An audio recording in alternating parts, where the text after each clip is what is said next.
Hello everyone, good morning. Welcome back to my another mini blog. তোমরা সবাই কেমন আছো? আশা করছি অনেক ভালো আছো, আর আমরাও ভালো আছি।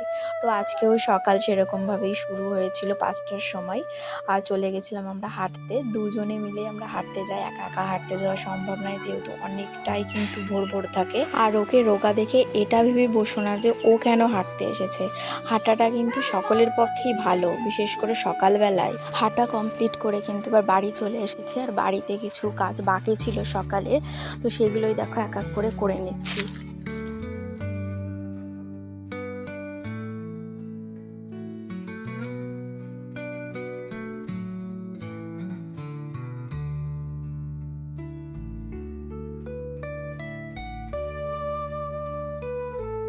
ঘরের সমস্ত কাজ কিন্তু আমি এক এক করে কমপ্লিট করে নিয়েছি, আর এরপরে চলে গেছিলাম একটু ফেস ট্রিটমেন্ট করতে।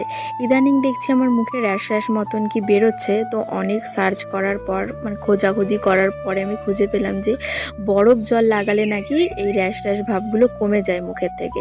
তো সেটাই একবার ট্রাই করলাম, দেখা যাক কমে কিনা। সকালে যে সমস্ত কাজ ছিল এখানেই কিন্তু শেষ হলো, আর এরপরে চলে যাব আমি স্নানে।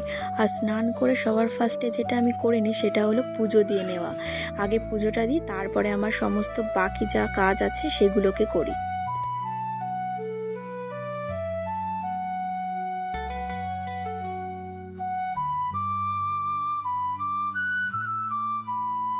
এতক্ষণ ধরে এত কিছু দেখছো, মেখেই চলেছি পরপর, এই সমস্ত মাখতে বিশ্বাস করো আমার একদম ভালো লাগে না, একদম মানে যা তা লাগে, তাও আমাকে করতে হচ্ছে। মুখে যখন দেখলাম 12 বাজিয়ে নিয়েছি আর না করলেই নয়, তখন আমাকে করতে হচ্ছে বাধ্য হয়ে।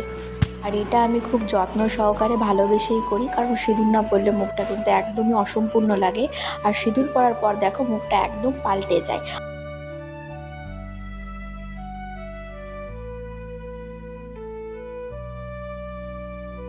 চলো, সমস্ত কঠিন কাজগুলোকে করা কমপ্লিট। এবার আমি চলে এসেছি সকালের খাবার নিয়ে। চিয়া সিড ভিজিয়ে রেখেছিলাম, সেটার মধ্যে গরম জল অ্যাড করে নিয়েছি।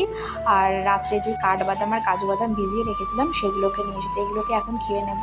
সকালে আমি খুব একটা ভাত খাই না, কিন্তু আজকে না মানে 2-3 দিন পর পর আমি ভাত খাইনি, তো আজকে ভাত হয়েছে সকালবেলায়।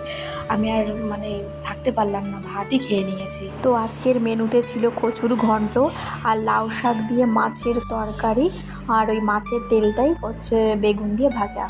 সকালের খাবার খেতে খেতে বেজে গেছিলো 12টা, তার জন্য দুপুরে আর সেরকমভাবে কিছুই খাইনি। আর কালকে রাতে যে কলার বড়াগুলো বানিয়েছিলাম কটা ছিল, আমি সেগুলোই খেয়েছি দুপুরে। আর এরপরে দেখতে দেখতে হয়ে গেছিলো বিকাল, আর আমি আমার যে সমস্ত কাজকর্ম